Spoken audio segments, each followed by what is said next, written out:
ಪ್ರಿಯ ವೀಕ್ಷಕರೇ, ಕರ್ನಾಟಕ ರಾಜಕಾರಣದ trouble shooter, Congress ಪಕ್ಷದ ಧೀಮಂತ ನಾಯಕ ಕನಕಪುರ ಬಂಡೆ ಡಿ.ಕೆ. ಶಿವಕುಮಾರ್ ಅಂದ್ರೆ ಇವತ್ತು ಇಡೀ ದೇಶಕ್ಕೆ ಗೊತ್ತು.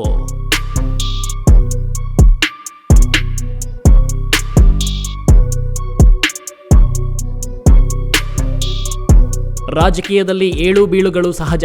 ಆದರೆ ಬಿದ್ದಷ್ಟು ವೇಗವಾಗಿ ಮತ್ತಷ್ಟು ಬಲಿಷ್ಠವಾಗಿ ಮೇಲೆದ್ದ ನಾಯಕ ಯಾರಾದರೂ ಇದ್ರೆ ಅದು ಡಿ.ಕೆ. ಶಿವಕುಮಾರ್. ಕನಕಪುರದ ಒಂದು ಸಣ್ಣ ಹಳ್ಳಿಯಿಂದ ಆರಂಭವಾದ ಇವರ ಜರ್ನಿ ಇವತ್ತು ಕರ್ನಾಟಕದ ಮುಖ್ಯಮಂತ್ರಿ ಸ್ಥಾನದವರೆಗೆ ಬಂದು ನಿಂತಿದೆ. ಅಷ್ಟೇ ಅಲ್ಲ, ಸಿಎಂ ಗದ್ದುಗೆಯ ಮೇಲೆ ಕಣ್ಣಿಟ್ಟಿದ್ದ ಈ ನಾಯಕನ ಇಡೀ ಜೀವನವೇ ಒಂದು ರೋಚಕ ಸಿನಿಮಾ ಕಥೆಯಂತಿದೆ. ಹಾಗಿದ್ರೆ ಒಬ್ಬ ಸಾಮಾನ್ಯ ಕೃಷಿ ಕುಟುಂಬದ ಹುಡುಗ ಕರ್ನಾಟಕದ ರಾಜಕೀಯದಲ್ಲಿ ಚಾಣಕ್ಯನಾಗಿದ್ದ ಹೇಗೆ? ಜೆಡಿಎಸ್ನ ಭದ್ರಕೋಟೆಯಾಗಿದ್ದ ಬಂಡ್ಯ ರಾಮನಗರ ಭಾಗದಲ್ಲಿ ಕನಕಪುರ ಬಂಡೆ ತನ್ನ ಸಾಮ್ರಾಜ್ಯ ಕಟ್ಟಿದ ಹೇಗೆ? ಎಚ್.ಡಿ. ದೇವೇಗೌಡರ ಕುಟುಂಬದ ವಿರುದ್ಧವೇ ರಾಜಕೀಯದಲ್ಲಿ ತೊಡೆತಟ್ಟಿ ನಿಂತ ಡಿ.ಕೆ.ಶಿ ನಡೆದು ಬಂದ ದಾರಿ ಎಂಥದ್ದು ಅನ್ನೋದನ್ನ ತಿಳಿಬೇಕಾ? ಹಾಗಿದ್ರೆ ಈ ಸ್ಟೋರಿಯನ್ನ ಕೊನೆಯವರೆಗೂ ನೋಡಿ.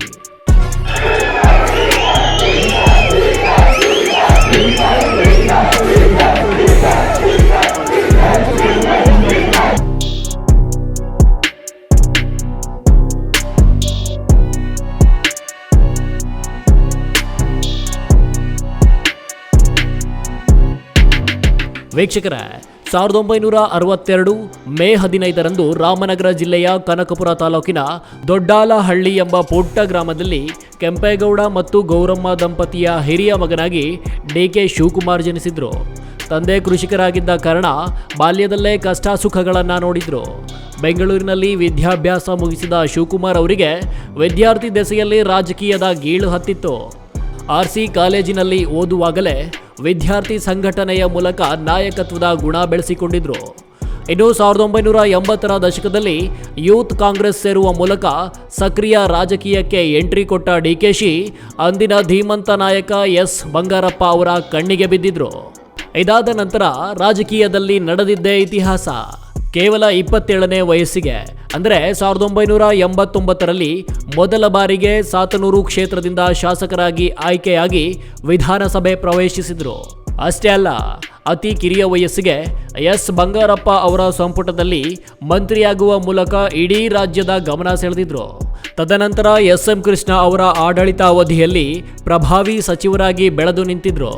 ಇನ್ನು ಇವರಿಗೆ ರಾಜಕೀಯ ಇತಿಹಾಸದಲ್ಲೇ ಅತಿ ದೊಡ್ಡ ತಿರುವು ಸಿಕ್ಕಿದ್ದು 2004ರಲ್ಲಿ ಜೆಡಿಎಸ್ ವರಿಷ್ಠ ಎಚ್.ಡಿ. ದೇವೇಗೌಡರ ವಿರುದ್ಧ ಕನಕಪುರ ಲೋಕಸಭಾ ಕ್ಷೇತ್ರದಲ್ಲಿ ತಮ್ಮದೇ ಶಿಷ್ಯೆ ತೇಜಸ್ವಿನಿ ಗೌಡ ಅವರನ್ನ ಕಣಕ್ಕಿಳಿಸಿ ದೇವೇಗೌಡರನ್ನೇ ಸೋಲಿಸುವಂತೆ ಮಾಡಿದ್ದ ರಾಜಕೀಯದ ಮಾಸ್ಟರ್ ಮೈಂಡ್ ಇದೇ ಡಿ.ಕೆ. ಶಿವಕುಮಾರ್.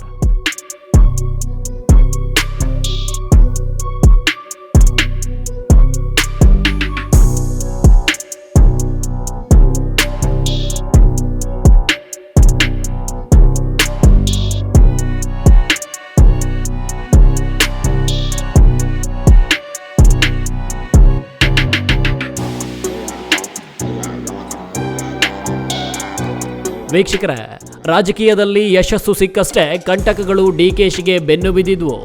ಐಟಿ, ಇಡಿಯಂತಹ ದಾಳಿಗಳು ನಡೆದಿದ್ವು. ತಿಂಗಳುಗಳ ಕಾಲ ದೆಹಲಿಯ ತಿಹಾರ್ ಜೈಲು ವಾಸವನ್ನ ಅನುಭವಿಸಬೇಕಾಗಿ ಬಂದಿತ್ತು. ಆದರೆ ಜೈಲಿನಿಂದ ಹೊರ ಬಂದಾಗ ಅವರಿಗೆ ಸಿಕ್ಕ ಜನಬೆಂಬಲ ಮತ್ತು ಹೈಕಮಾಂಡ್ ಕೊಟ್ಟ ಸಾಥ್ ಅವರನ್ನ ಮತ್ತಷ್ಟು ಗಟ್ಟಿಯಾಗಿಸಿತ್ತು. I am not going to run away. I am not going to be afraid of any jail what you are sent. If you hang me also, you can't do anything. I know what is the law of this country. I am ready to face. KPCC ಅಧ್ಯಕ್ಷ ಗದ್ದುಗೆಯನ್ನ ಅಲಂಕರಿಸಿದ್ದ ಡಿ.ಕೆ. ಶಿವಕುಮಾರ್ 2026ರ ವಿಧಾನಸಭಾ ಚುನಾವಣೆಯಲ್ಲಿ ಹಗಲಿರುಳು ಶ್ರಮಿಸಿ ರಾಜ್ಯಾದ್ಯಂತ ಬಿರುಗಾಳಿ ಎಬ್ಬಿಸಿ ಕಾಂಗ್ರೆಸ್ ಪಕ್ಷವನ್ನ ಸ್ಪಷ್ಟ ಬಹುಮತದೊಂದಿಗೆ ಅಧಿಕಾರಕ್ಕೆ ತರುವಲ್ಲಿ ಸಿಂಹ ಪಾಲು ವಹಿಸಿದ್ರು. ಸದ್ಯ ಕರ್ನಾಟಕ ರಾಜ್ಯ ರಾಜಕಾರಣದ ನಾಯಕರಲ್ಲಿ ಬಲಿಷ್ಠರಲ್ಲೇ ಬಲಿಷ್ಠ ಎಂದು ಕರೆಸಿಕೊಳ್ಳುವ ರಾಜಕೀಯ ನಾಯಕರಲ್ಲಿ ಒಬ್ಬರಾಗಿದ್ದಾರೆ.